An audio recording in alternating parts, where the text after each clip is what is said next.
నీతి ఆయోగ్ భేటీలో వికసిత్ ఏపీ 2047లోని అంశాలను ప్రస్తావించనున్న చంద్రబాబు. సో మీరు ఇక్కడ చూసుకున్నట్లయితే నీతి ఆయోగ్ సంబంధించి భేటీ అయితే జరుగుతుంది. దీంట్లో భాగంగా ఆంధ్రప్రదేశ్ సంబంధించి కూడా వికసిత్ ఏపీలో భాగంగా చంద్రబాబు గారు అయితే కీలక ఉపన్యాసం అయితే ఇవ్వబోతూ ఉన్నారు. నీతి ఆయోగ్ సమావేశం రాష్ట్రపతి భవన్లో ప్రారంభమైంది. వికసిత్ భారత్ 2047 అజెండాగా జరిగిన ఈ భేటీలో ఏపీ అభివృద్ధిపై ముఖ్యమంత్రి చంద్రబాబు ప్రస్తావించారు. వికసిత్ భారత్ 2027లో భాగంగా వికసిత్ ఏపీ 2047 భాగంగా 2047లో విజన్ డాక్యుమెంట్ రూపకల్పన ఏపీ సర్కార్ అయితే చేపట్టింది.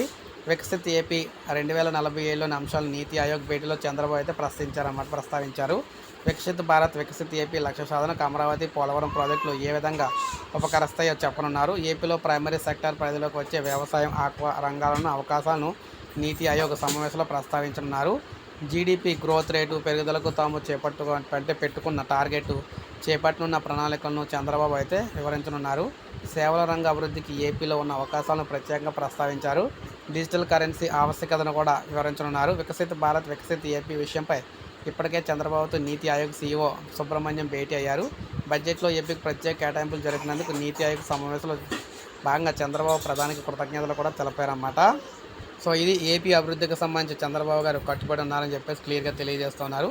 సో ఎవరైతే నమ్ముతున్నారో వారందరూ కూడా లైక్ చేయండి, సబ్స్క్రైబ్ చేసుకోకపోతే మన ఛానల్ సబ్స్క్రైబ్ చేసుకొని